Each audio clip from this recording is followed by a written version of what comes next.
गजपति महोत्सव पर बाजिला बिगुल आसिला मसाल। जिलार सांस्कृतिक महोत्सव गजपति उत्सव 2025 पर बाजिला बिगुल। एथिपाई परंपरा अनुଯାयी पुराण तथा इतिहास प्रसिद्ध महेंद्रगिरी शिखर आसिला मसाल। बुधवार एक स्वतंत्र दल महेंद्र शिखर को जाई सेठरे थिबा कुंती मंदिर पवित्र गोकर्णेश्वर ठाकुर को पूजार्चना कर मसाल ज्योति आनिले।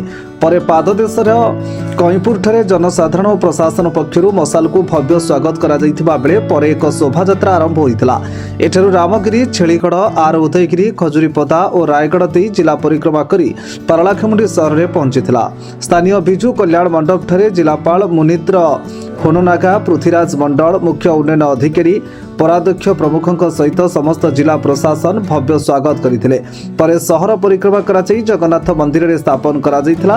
आसंता 18 तारिख जिला स्तरीय उत्सव आरंभ होगा पूर्व से उत्सव पड़िया मसाल को स्थापन करा जिवो। ए समय विभिन्न स्थान प्रत्येक ब्लॉक को यार एक शाखा आडंबर सहकारी निया जायथिला। आज गजपति उत्सव 2025 आनुष्ठानिक भाव में उद्घाटन हो जाइए। महेंद्रगिरी आमर मसाल यात्रा आरंभ हो मोहना, रायगढ़, आर उदयगिरी, नुआगढ़ होके आसी आम 7टा ब्लॉक को कवर करिछि। आठू पाराखेमुंडी आम बिजु कल्याण मंडप विपुल जन समागम हो मसाल यात्रा को आम स्वागत जनइचु। लोक मानकर भितर बहुत उत्साह देखा जाइछि। लोक माने ये जो उत्सव पाई तांकर जो प्रकार उत्साह प्रदर्शन करिसेंती ए वर्ष आम गजपति उत्सव बहुत धूमधाम रे पालन हब।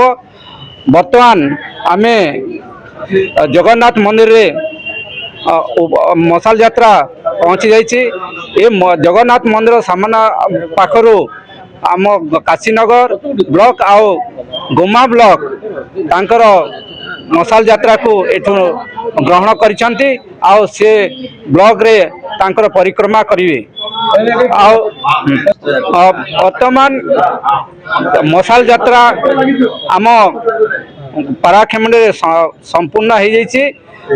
11 तारिख आम पाराखेमुंडी सहर रे राहागिरी उत्सव पालन हब।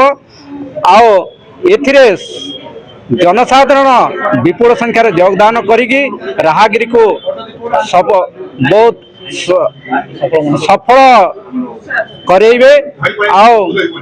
समस्त एथिरे आपन योगदान निहाती दरकार। आपण माने जरिया रे मु एति कहबा पई चाहे जे एथिरे समस्त शामिल हेबे। समस्त को आपण माने निवेदन करिवे।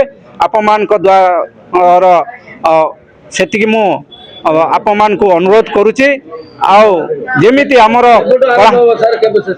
आम गजपति उत्सव 18 जनवरी आरंभ होगी 22 जनवरी पर्यंत चलिबो।